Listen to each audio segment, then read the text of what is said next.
We are back again.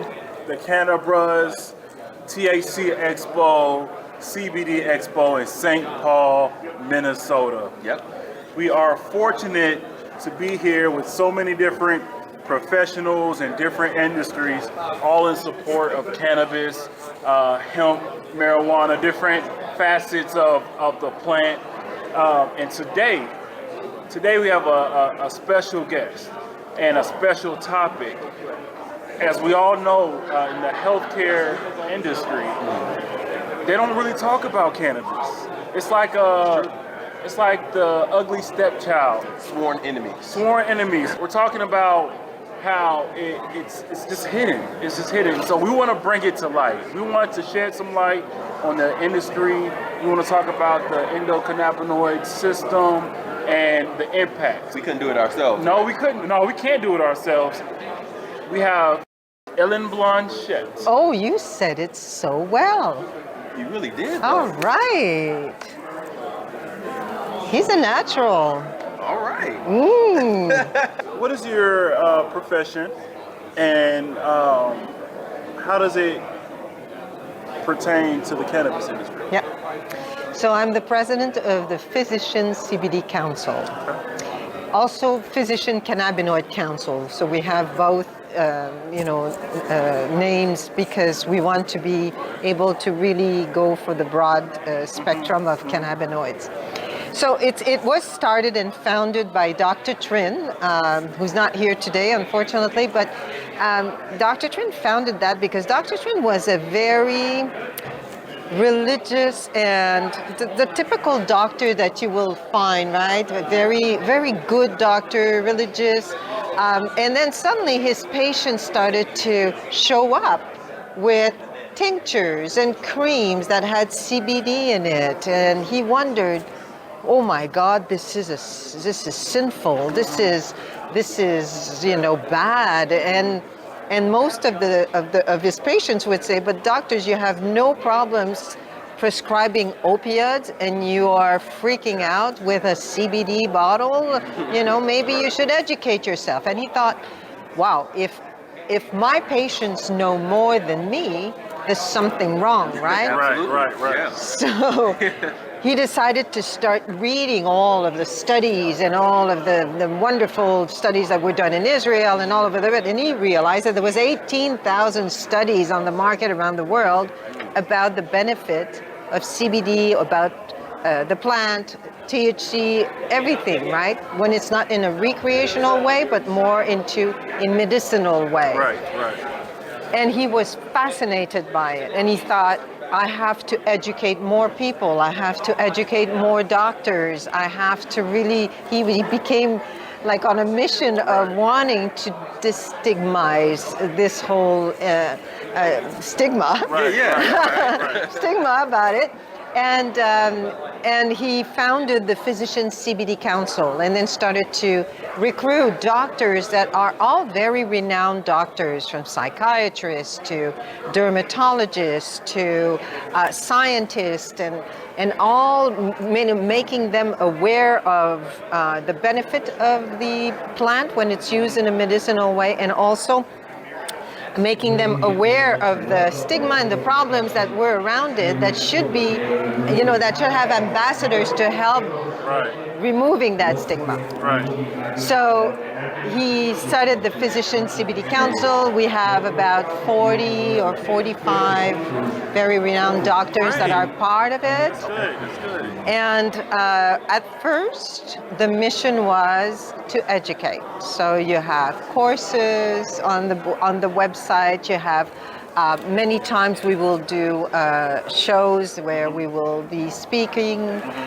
Dr. Trin has his own podcast every Thursday morning. Great. Yes, check that out. Yes, it's called Health Talk with Dr. Trin. Okay, great. He's a specialist in Alzheimer and also keto diet, and he is also involved in clinical research. So he talks about all of that, including CBD also as well, and does a lot of talks everywhere. So that's how the Physician CBD Council started. Okay. but we evolved. So, first, where can they find this podcast? So you can find this podcast on OC Talk Radio. Okay. And it's every Thursday morning at 8 o'clock Pacific time. So that would be 10 o'clock Central Time, Yes. and 12 o'clock, 11 o'clock Eastern time. Yeah. Yep. That's right. And so Health Talk with Dr. Trin. He's got great guests. I mean, even at the beginning of the war in Ukraine, we were interviewing nurses in Ukraine, right? Wow. I mean, it's Love it. always about Yeah. health talk, health access, Yeah.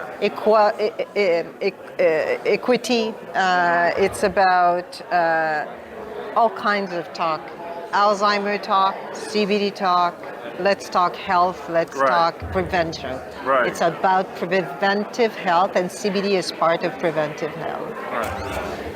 That's amazing. That's amazing. So, for such beneficial effects from CBD, Yeah. why do they not talk about it more in the medical community? That's a good question. Very good question.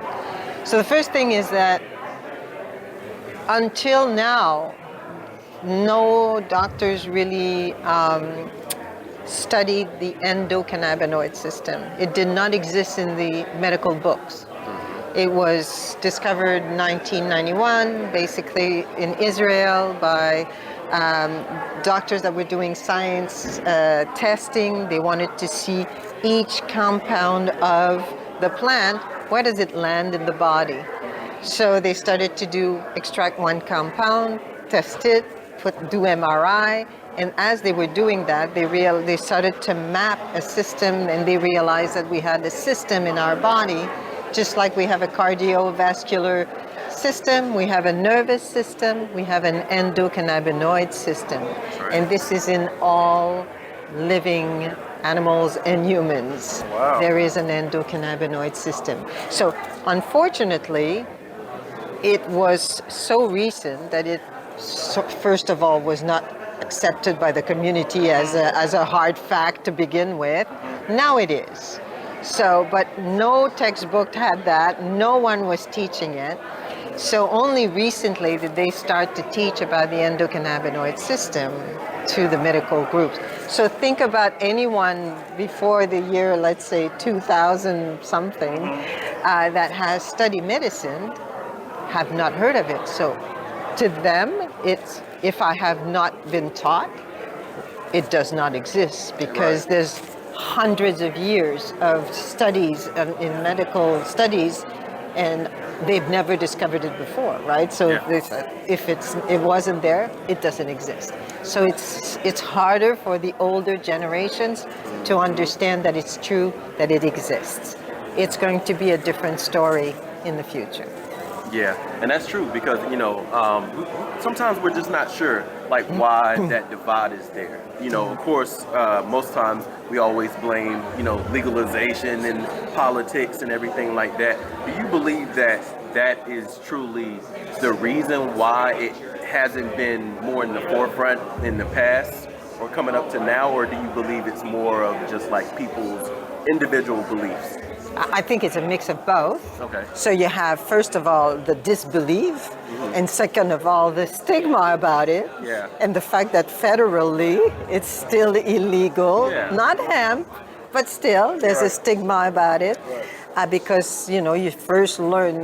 Not a lot of people have on their own decided to learn the difference between hemp and the other plants, and then they just, it's a big pile of THC and getting high. So they don't know the difference, and they know that it's illegal, so they don't want to touch that. Right. And if it's going to come through pharmaceutical studies in their mind and not through the industry itself. So there's a lot of stigma, and that's what it is. But I believe that with what we're doing, and then that's the second part I wanted to talk about, is it's also, what do we trust? Who do we trust? That's why they count on pharma, although we all know that You can't count 100% on pharma. Right. That's why they count on pharma, because there's a certain standard that's been established. Right. So they know that once it goes through pharma, it's going to go through what we call the pharmaceutical standards.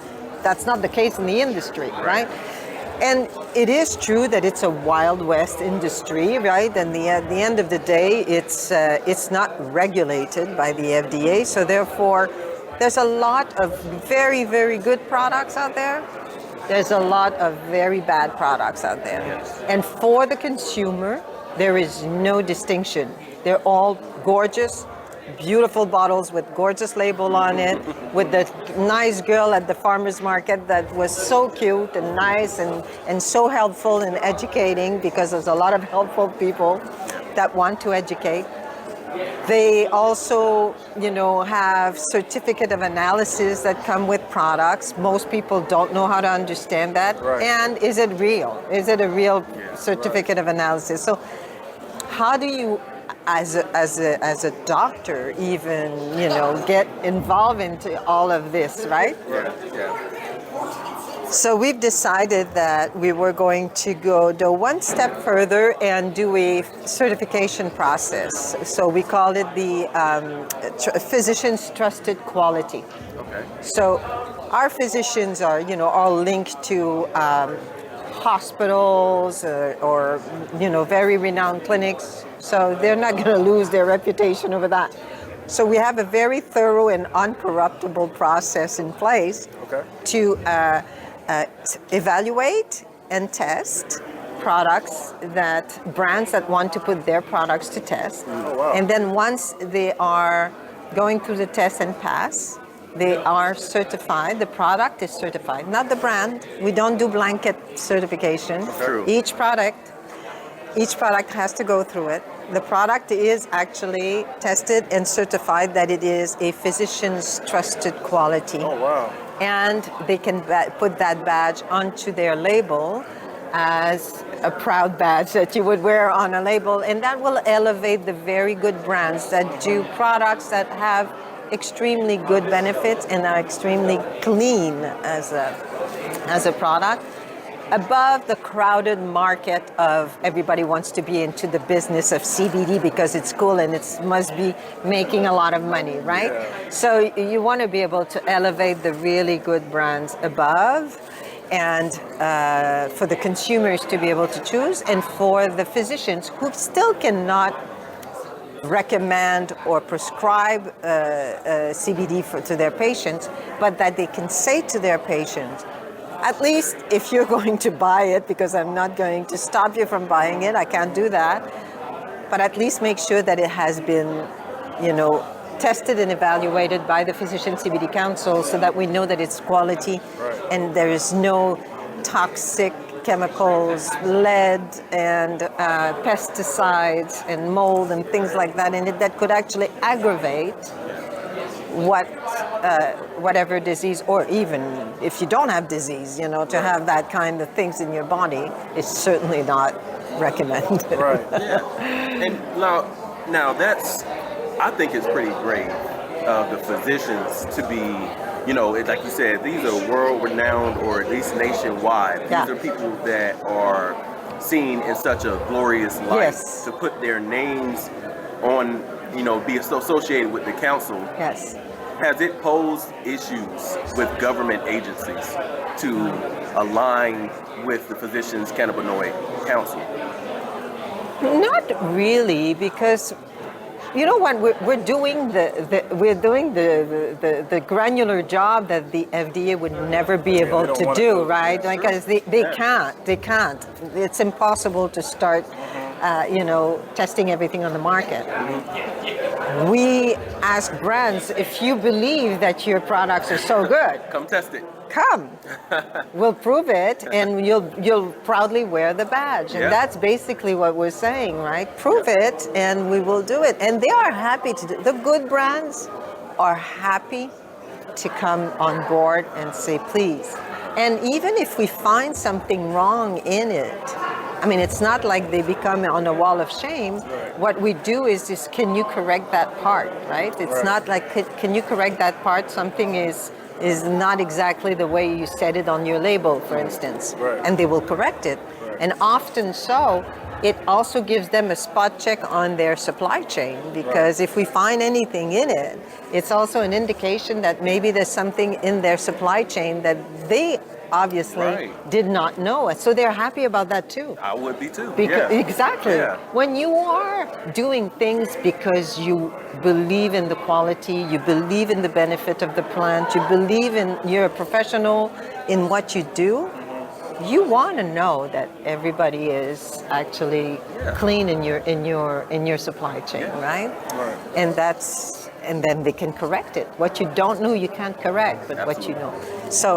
So far, the brands that we have pre-certified, and I say pre-certified because we are officially going to really launch the seal publicly Okay. in October. So this is like the first podcast that we talk about this, Canada guys. Brothers That was a big exclusive, Canada scoop.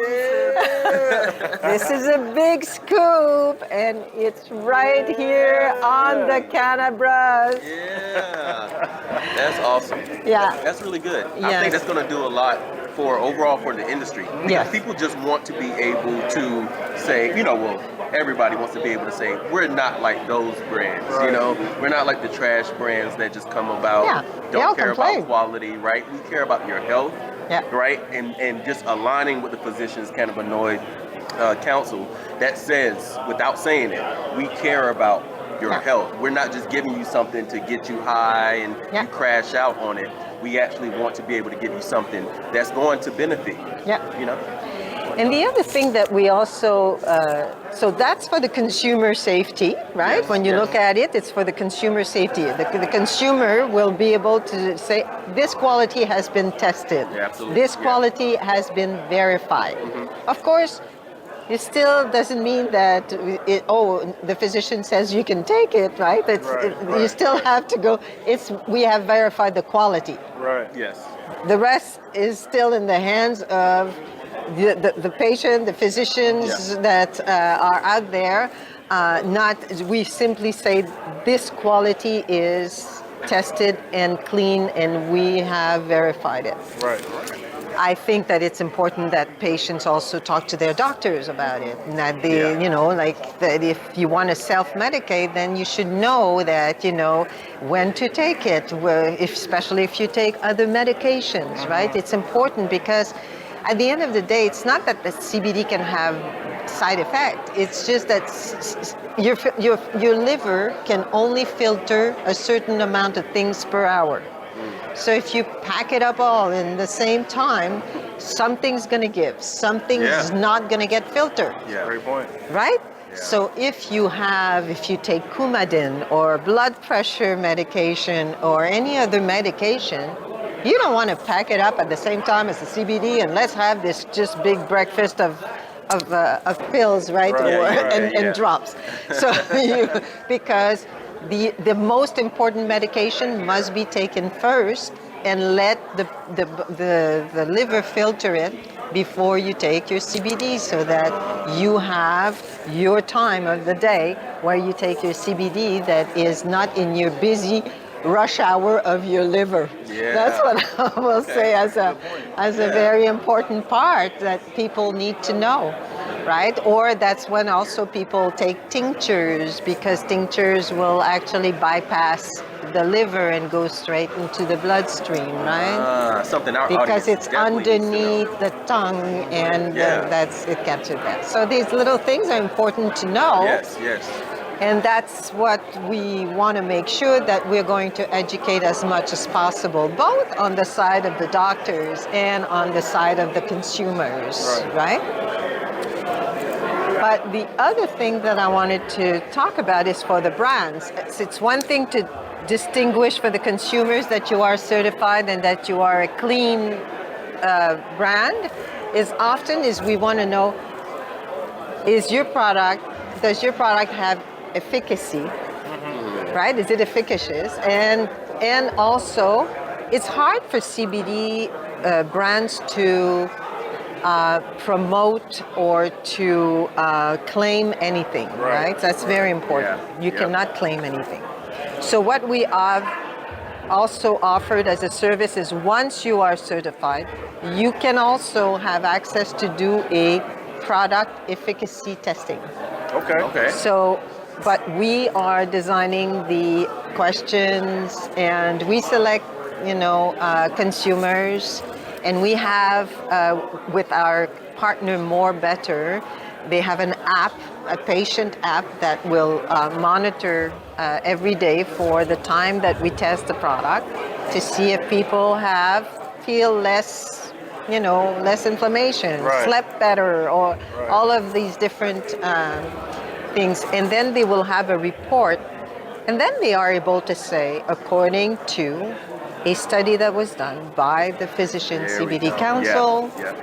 25 out of 30 people, felt that they had a better night's sleep, as a routine when they have, promoted and helped themselves by taking tinctures, for instance, or something like that.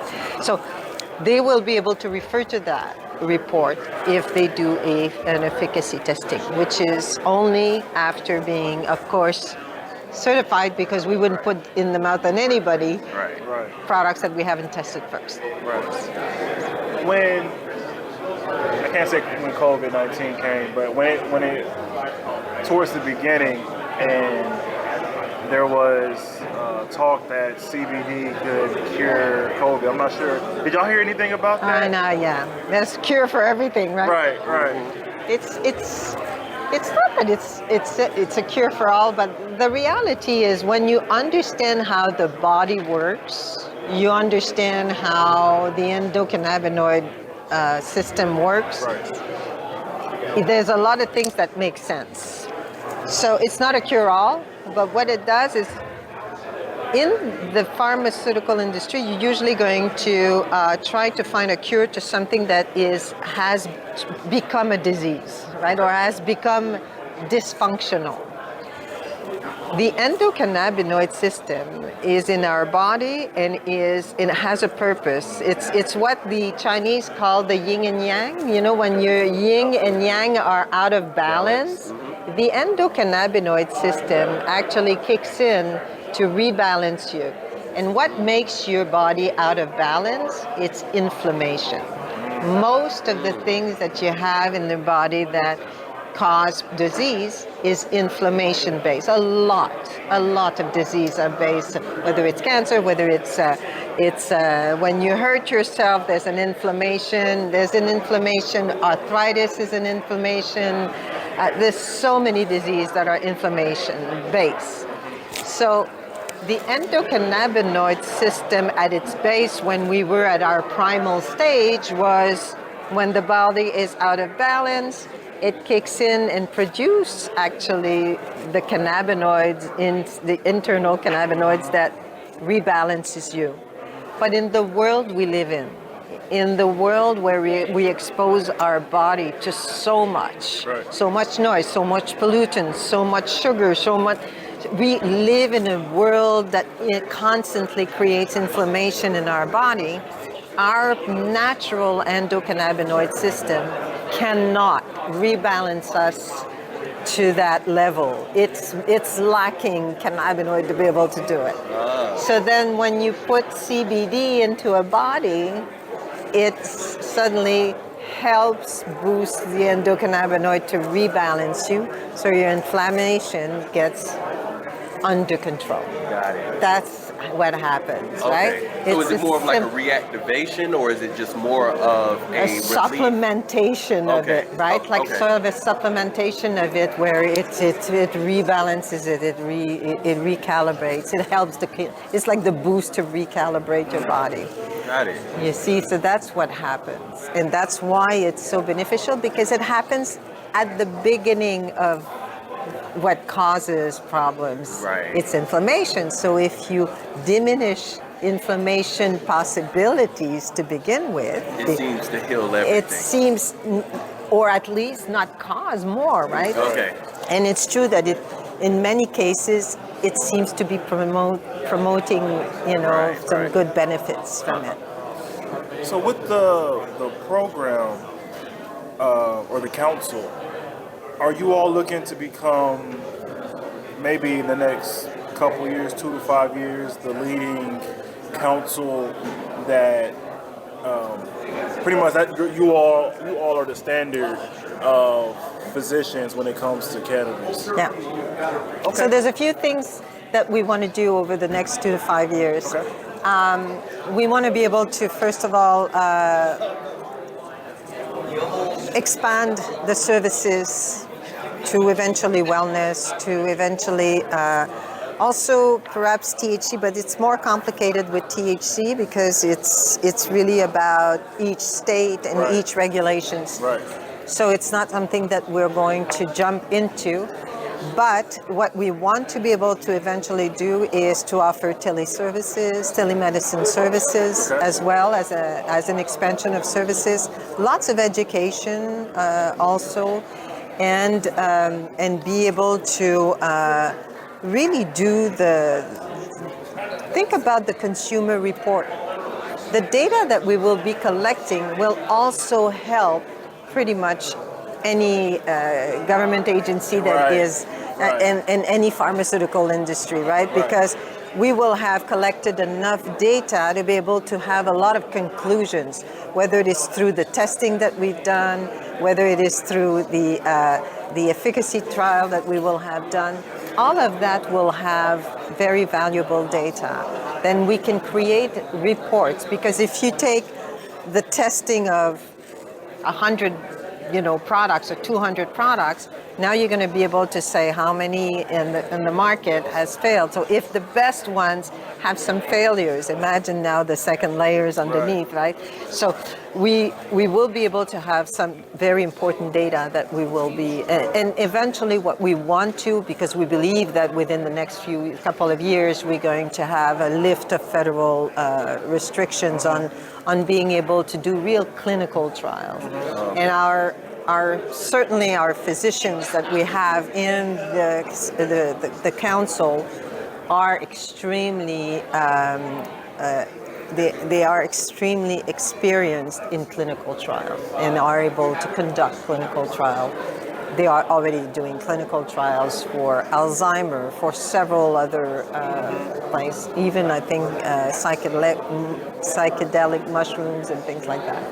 So it will be possible to do real clinical trials. So that's part of the evolution that we will have over the next 5 years. Yes. I was going to ask you about the psychedelic piece as well. Yeah, I was just going to see if y'all were looking to include that into, as more studies come about for psilocybin and different types. Yeah, there is, I think, a study that is being conducted right now. I know Dr. Trin is part of a clinical study on that, which is to understand how microdosing could help mental health. Right. And that's an important part, right? Yeah. If you can help relief and reprogram, the way the mind sees things, it will help a lot in PTSD. It would help a lot in depression, and it's. I mean, the reality is that we all know that Silicon Valley has been microdosing for years, right? And that's often,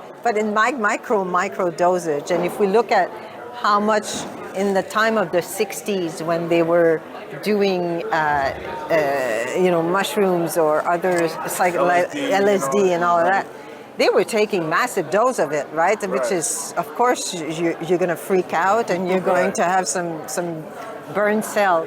But what they're doing now is like extremely micro dosage, and then really able to test it to see how it, instead of just of burning cells, it opens up channels in your mind that makes you actually more aware, conscious, that rebalance things out, and it can help a lot into these mental problems that we have from all kinds of different reasons. Right? Yeah, and that was definitely one of my follow-up questions that I had was, when it comes to the cannabis industry and it comes to health, most times the first benefit that people can think of is just the mental health aspect, because now your perspective is different on things. Not only yourself, but your perspective is different on life.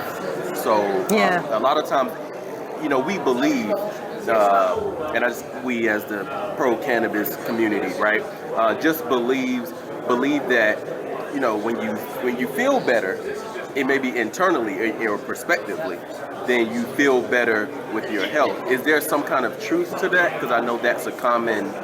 Yeah, well, I'm not a doctor. I'm the only one in the council that's not a doctor. I'm the business side of the council. You are the president,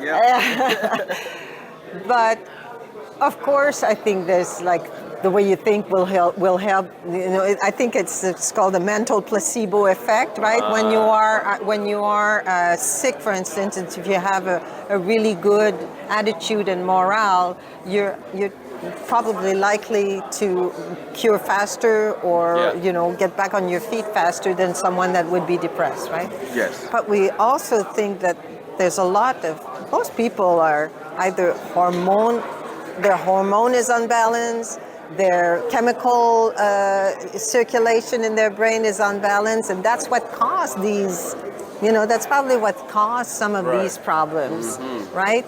I mean, I know that, let's be open here, I'm not young. When I went through menopause, or when you go through adolescence, what happens? You have suddenly an unbalance of hormones that happen, right? Yeah. There's surge of hormones, or on the depletion of hormones when you go through menopause.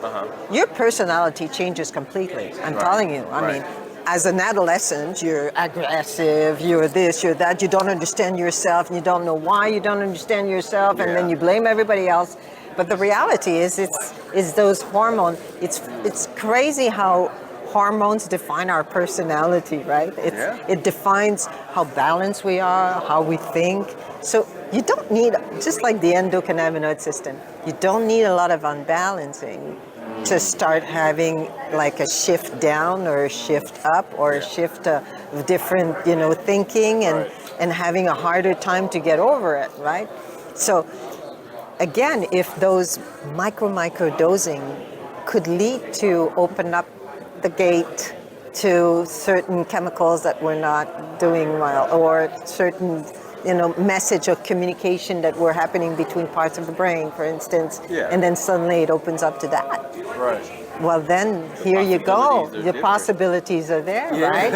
And so it's all of that hasn't been explored enough, and that should be explored so much more, because the reality that we see now is we have people on antidepressant, we have people completely addicted to opioids to the point where this is like the downfall of United States, right?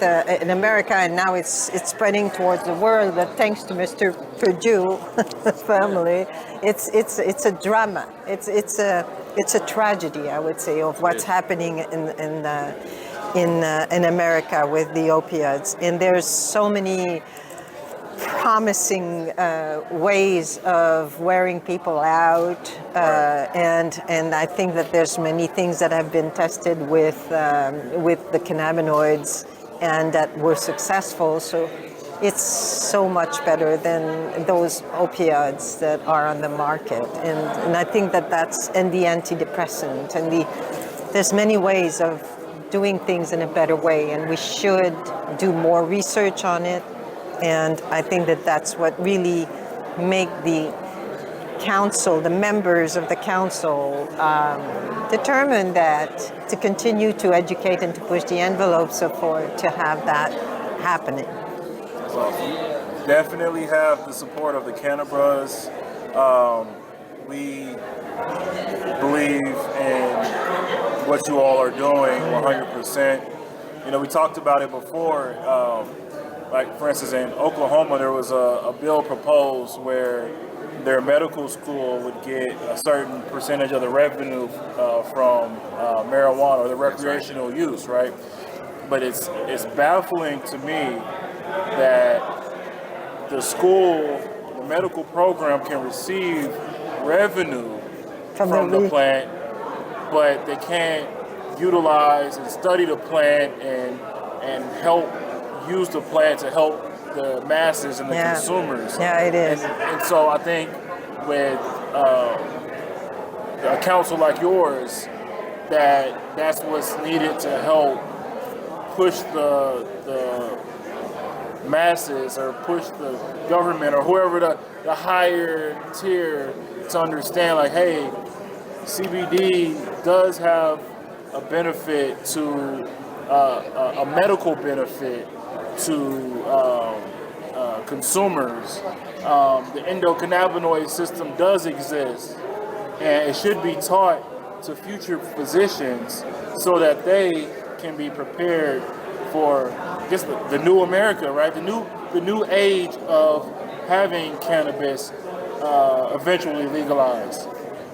Yeah, there's so much to do, right? So there's so many good groups that are doing this, like lobbying for the cannabis. I mean, there's the Cannabis Association, the Doctors for Cannabis. There's a lot of amazing organizations that are there to do a lot of lobbying and a lot of push towards the government. I do think the FDA is open, but I don't think they even know where to start with all of that, because it's so much, like an industry that flourished so quickly, so big.